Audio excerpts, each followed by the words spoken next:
सुहेल आफरीदी कौन है? खैबर पख्तूनख्वा के नामजद वजीर आला सुहेल आफरीदी का ताल्लुक जिला खैबर से है और वो PK 70 से पहली मरतबा रुकने सूबाई असम्बली बने। सुहेल आफरीदी काफ़ी अरसे तक इंसाफ स्टूडेंट फेडरेशन KP के सदर भी रहे और वो वजीर आला के मुआवन खुसूसी कम्युनिकेशन एंड वर्क्स भी रहे हैं और सूबाई काबीना में तब्दीली के बाद सुहेल आफरीदी को वजीर बराए हायर एजुकेशन भी बनाया गया था।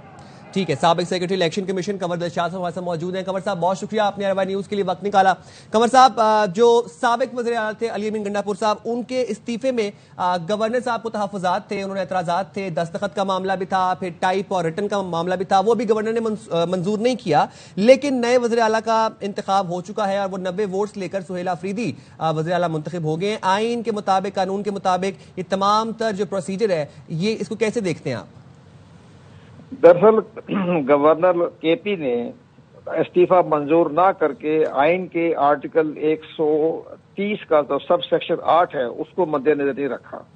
आइन का आर्टिकल 130 का जो सब सेक्शन 8 है उसमें ये कहीं शर्त नहीं है कि गवर्नर जो है वो इस्तीफा कबूल करेगा। उसमें ये लिखा हुआ है कि भाई कोई भी अगर चीफ मिनिस्टर इस्तीफा देना चाहे तो ऑन हैंड राइटिंग, अपने हाथ का लिखा हुआ इस्तीफा वो गवर्नर को भेज दे। तो आगे जो उसमें कानून में, आइन में जिक्र नहीं है कि अब मंजूर होना है कि नहीं होना। तो बादी नजर में ये जो उसका गवर्नर साहब ने जो नहीं किया, ये उनकी अपनी कोई सोच समझ हो गई, लेकिन आइन और कानून के मुताबिक उनका इस्तीफा मंजूर हो गया।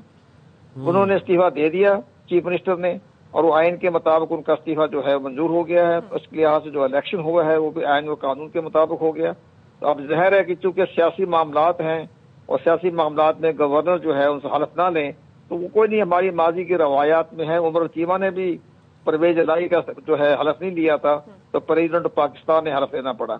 तो ये सारी चीजें बात की है, लेकिन फिलहाल उनका इलेक्शन हो गया है आइन और कानून के मुताबिक। और गवर्नर का जो है उन्होंने तो आखिरी तौर पर जो नहीं किया वो उनकी अपनी लीगल टीम की मशवरत होगी, लेकिन मेरा ख्याल यह है कि उन्होंने आइन के आर्टिकल 130 सब सेक्शन 8 को मद्देनजर नहीं रखा। अच्छा कंवर दिलशाद साहब, अगर तो ये आज इंतखाबी अमल जो हुआ आइन और कानून के मुताबिक है, तो अपोजिशन जमातों ने जो आज के इंतखाबी अमल के खिलाफ अदालत जाने का फैसला किया है, उसकी कानूनी हैसियत क्या है? उसकी कोई कानूनी हैसियत नहीं है। वो इस लिहाज से कि उन्होंने आइन के आर्टिकल 130(8) में नहीं लिखा हुआ कि गवर्नर इस्तीफा मंजूर करेगा, क्योंकि चीफ मिनिस्टर जो है वो गवर्नर के मतहत नहीं है। वो एक अलग कॉन्स्टिट्यूशनल पोस्ट है, उनकी अलग आइनी पोस्ट है। तो वो उन्होंने जो किया है वो ठीक किया उन्होंने।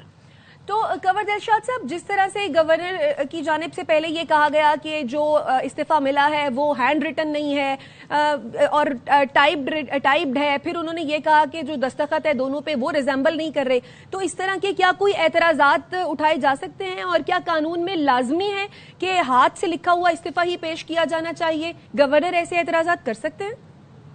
नहीं, वो हाथ का लिखा हुआ तो आइन में लिखा हुआ है कि हैंड रिटन होना चाहिए, उसको तो गवर्नर का पॉइंट दुरुस्त था।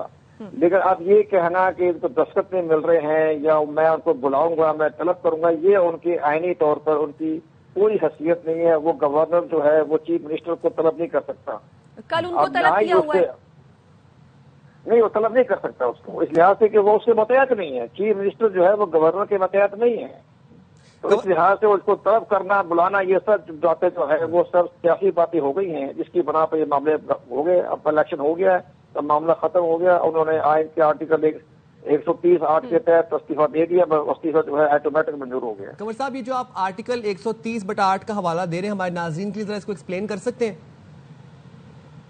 नहीं, तो ठीक है जी, अदालतें रास्ता खुली होती है, अदालतें जाएं अपना उसकी इंटरप्रिटेशन दे देंगे, लेकिन बहरहाल फैसला जो है वो उन्होंने आइन के मुताबिक कर दिया है। अब उसका अदालतें जो फैसला करेंगी वो भी दुरुस्त हो जाएगा, उसकी भी तशरीह हो जाएगी, इंटरप्रिटेशन हो जाएगी। लेकिन हमारी नजर में आइन में कोई ऐसी शर्त नहीं है, कोई शिक नहीं है कि इस्तीफा मंजूर किया जाए या उसको तलब किया जाए या उसके दस्तखत तय किए जाए या उसके इंक्वायरी की जाए, इन्वेस्टिगेशन की जाए। ये आइन में गुंजाइश नहीं।